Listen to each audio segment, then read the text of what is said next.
shacabka ku dhaqan degmooyinka Maxamuud Haybe iyo Maxamed Muuge ayaa saaka waxay si rasmi ah u shaaciyeen inay joojiyeen wada shaqaynta ay la lahaayeen dawladda hoose isla markaasina aanay bixineen wax cashuur ah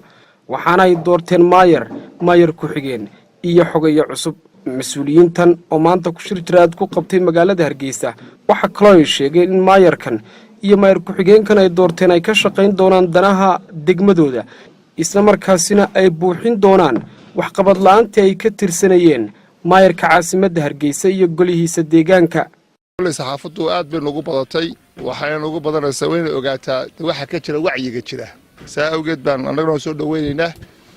halka waxaa fadhiya odayaashii Maxamed Muuge iyo Maxamuud Haybe ayaa fadhiya labadii odayaal bay fadhiyaan dhalinyaradii iyo waxgaradkii oo dhawa joogaan. hawshii aan maanta galay ee aanu maayarka ku dooranay iyo maayarka xogeenka iyo xoghayaha waxa weeyaan waa waxa imika cadha anaga nagu kaliftay oo maanta ka dhalatay maaha waxay soo socotay ilaa 2015 way soo socotay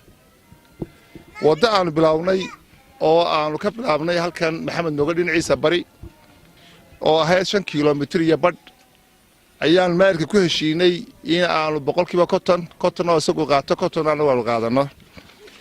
oo warqada uu maayarku qoray warqada wuxuu ku cadeynayaa 50 inuu isagu qaato 50 aanu qaadano annagu waxaanu dhignay 1200 mitir baan dhignay 1200 mitir markaanu dhignay waxaanu ka weynay warinta aanu dhignay inteedii noo dhig xitaa haban noo dhigina xitaa ciidu noo dhig waxay nagu qaatay 3 sanadood daba socodka intaan daba soconay 3 sanadood baan nagu qaatay maalintii ugu dambeysay aan u tagnay waxaan ku niri maxaanu kaaga tagnaa maayar oo adigan suuqa kale inaantii qalabku wuxuu u joogaa shaqo la'aan maxaa waxaan dhigay ma jirto ciid hadaan dhigana boardkaasaan dadka hadee muxuu ahaa board bay maartay ayaan uga baqaya annagu intaan u tagnay 300 intaan la kulanay intaan tagitaan ku 300 iyo dhowr iyo 10 jeer baan la kulanay aan u tagnay ayaanu kuna noqonay laakiin kulankaygu waa dhowr iyo 80 jeer 80 jeer baan la kulanay 300 iyo dhowr iyo 10 oo tagnay intaan weynay waxa weeyaan xaafadu markaan ku soo noqono dawladda hoose xaafadda degmada Maxamuud Haybe xashiishka annaga iska bixina waxaana laga qaadaa bishii walba lacag bana laga qaadaa cashuur bana laga qaadaa wada la'aan waxaan go'aansanay markaan soo eegnay annagu inta laga qaadayo in iyo out income-ka wixii naga baxay wixii soo galay markaan soo aragnay waxa batay waxa naga baxaya ee dawladda hoose naga baxaya waxaan go'aan ku gaarnay mar haddii waxa soo naga baxayaan oo xashiishka bixino oo laamid dhisanayno waxyaabaha ay dawladda hoose anaga naga dhaxeeya de maxaa jira waxa ma jiraan waxaan go'aansanay inaanu sameysano maayir oo ila fadhiyo waa kan maayirkii oo banaya waa Xuseen Shabeel Ibrahim maayirku xogeenku ka maqay halkan uu joogo oo hawlka uu qabtay isna waa hawlshii shaqadii baa uu qabtay waa maayirkii waa Cabdiqani xogayuhu waa Jamaal labaduba way ka maqan yihiin ina aanu ku wareejino dhulkii aanu haynay oo dhan dhulkii aanu haynay ee aan wadada u haynay iyo wixii aan lacag haynay maalada qacantu ka haynay waxaan saaka ku wareejinay maayirka sidoo halka uga sii amba qaado oo wixii hadhay ugu buuxiyo meelihii deeba banaaneed midda labaad waanu ka sheegnay TV-ga hore gudoomiyaha Faysal Cali Waraabe wuxuu ka sheegay TV-da maanta intaan ka dhageysanay wuxuu yiri cid kale ma duminayso Soomaaliland anagu taa oramayno laakiin waan ku raaxsanay anagu waxa leenahay maayirku caasimadda Hargeysa isaga duminaya cid kale duminaysa ma jirto nabadgelyo looga baqay ma cid isagu baa duminaya waa cabasho ka timid wax qabad la'aantaana cid ku sifowday waa dawladda hoose 25ka yaani xubnood ee loo doortay dawladda hoose maayirku wuxuu mushaar ku qaataa waa cashuurta dadweynuhu ay bixiyaan degmo kasta oo maartay magaalada ku jirtaba waxa loo baahan yahay markuu maayirku cashuur la siiyo wixii dadku waajib yaani dawladda hoose ay ugu lahayd inay iyagana ku soo celiso waxay xaq ugu lahaayeen waxa ka uu ka in xashiishka laga nadiifiyo xashiishka iyo gudaafadaha cudurka laga qaadayo in laga nadiifiyo waxa laba ka ah in wadooyinka loo sameeyo hooyooyinka baahan hooyooyinka dhiban ee waxa weeye suuqa iyo markaa xaafadaha iskaga kala dhex gooshaya gaadiidkii baa ku dhimutay waddadaa bilxaqiiqatan sidaa daraaddeed waxaynu maalmahan wada ognahay in degmo kasta iyadu isku tashatay degmada axmed dhagax waannu ku hambalyaynaynaa waxqabadka wanaagsan ee ay u horseeday degmooyinka dulmiga tirsanaya bilxaqiiqatan waannu ku hambalyaynaynaa waxaanu leenahay wax wanaagsan baad samayseen wixii wanaagsan ayaad samayseenna waanu idinku waafaqnay haddaannu nahay degmada maxamuud haybe iyo maxamed mooge waxaan leenahay maayarka mar haddii shaqadii lagu doortay aad ka soo bixi weyday fadhiidna aad noqotay oo xafiiskaaga iyo cid gaara inaad u adeegto uun ay shaqadaadi noqotay way isku tashadeen labada degmo ee maxamed mooge iyo maxamuud haybe maanta laga bilaabana wixii tax ahaa maraykanka waxaa laga hayay no taxation without representation yacni cashuur bixin mayno haddaanan wixii aannu cashuurta ku bixinaynay aanna lagu soo celinahayn oo aanan qayb ka noqon haynin waxaan go'aan lagu gaadhay in labadaa degmo wixii horumara ee waddooyinka kow ka yahay in maayar cusub loo magacaabo maayarkaasoo xilkiisa insha allahu tacaala sida ugu dhaqsaa badan gudan doona waa maayar maxaanku dhahdaye xuseen shabeel insha allahu tacaala ilahay waxaan nooga baryaynaa in ilaahay u fudaydiyo waxaanu markaan leenahay dadweynaha reer maxamed mooge iyo maxamuud haybe ha isku tashadaan oo iyagu waddooyinkooda ha samaystaan oo iyagu xashiishka kolley ba shirkado gaara ayaa ka hagaajin jiray markii horeba oo lacag ka qaadi jiray macnaha waxa weeye shirkadahoodii gaarka ah la macaamilaan iyo cid kastoo wax u qabanaysa insha allahu tacaala waxaan ku soo gebagabaynaynaa ummadda reer somalilan meel kastay joogtaba madaxweynaha waddanka ka madaxweyneah la doortay mudane muuse biixi cabdi waxaanu leenahay madaxweyne dee dowladda sare ama dowladda dhexe uun madaxweyne kama tihid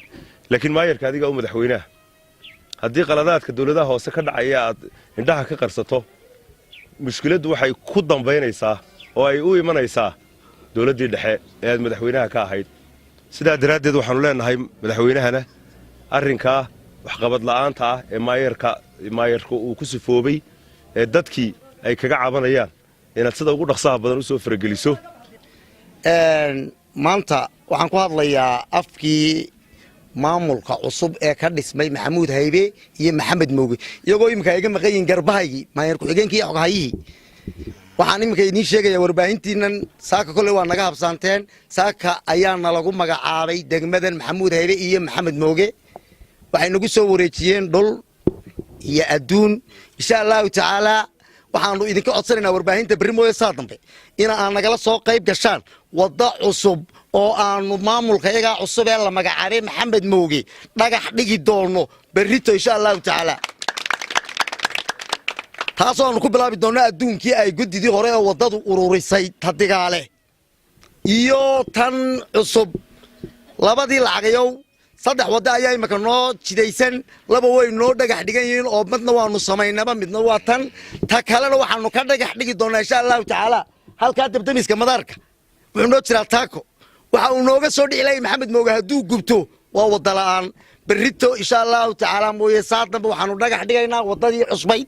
maamulkayaga la magacaabay warbaahinta waxaanu ka codsanaynaa inaad si diriran noogala soo qayb gashaan waxaanu u sheegaynaa dadweynaha somalilan raadkaa aanu jeexnay oo albaabkiisa u horreeya ay nooga horreeyeen iyagoon dhammaystirin axmed dhagax ina ay ku daydaan oo nin waliba muujiyo jiritaanku jeebkiisa inuu yihi waxaana kalifay markii aanu qiimaynay maxamed mooge lacagta ka soo baxda iyo waxaa nagu soo noqda waxay nagala noqotay inaanu go'aankan gaadhno isagoon go'aan qaldanahayn maalintii shalay iyo daraad iyo tii ka horraysay tiro koob aanu wadnay wuxuu ahaa guryaha maxamed mooge iyo maxamuud haybe waxay noo noqdeen maxamed mooge gaar ahaan wuxuu noqday 7,500 oo guryaha dhammaystiran ee laga qaata cashuurta gaadha $15 waxay noqotay markaanu sanadkii ku dhufanay 12,500 oo dollar waxaanu dib u dirinay guryaha la yidhaha jaajuursaarkee jeexidda waxay noqotay bishii in maxamed mooge laga jeexo 55 guri waa bishii markaanu qiimaynay bishiianu ku dhufsannay 55 guri waxay noqotay 12,500 lacagta jaajuurkeena laga qaada sanadkii waxay noqotay 130 oo dollar waxaanu go'aan ku gaadhnay cad lacagtaa in aanu sanadka u horraysa ku samayno 12 waddo oo maxamuud haybe iyo maxamed mooge markaa cadhada waxaa nagu kalifay waxay ahayd waxay dhaayaha iyagoo arkeen dheegtii jeebkayga ka soo baxaysay dhibtanna haysata sidaa awgeed ayaa maxamed mooge go'aanka ku gaadhay annagana go'aankiina lagu igmaday ee ay nagu igmatay maxamed mooge iyo maxamuud haybi maalkiina soo gaadhay waa annagaa berri mooye saa dambe ku ballan qaadnay inaanu laamidii koowaad dhagax dhigno labadii horena wadno war noogu hadhay ma jirto hawshii waa haysataan waxaannu ka marakacaynaa aanu ku ta'kiilaynaa dadkan la dhisay ee maxamed mooge iyo maxamuud haybe horseedkan ee lalooga horreeyey horseedkan iyo waxqabashadan iyo inaannu ku qabsanno oonu dalka jeebkayaga ku dhisno waa ku ta'kiilannahay waananu haddaannu shicibka nahay maxamed mooge jooga ama maxamuud haybe jooga waxaannu garab taagannahay dadkaa aannu dhisannay haddaannu shicibkii nahay ayaannu maalinkan maanta gacan ku siinaynaa hantidayadana aannu u dhiibaynaa maxamed aadan ismaaciil maxamed jiglan shabakadda caalamiga ee Harwanaag News Hargeysa.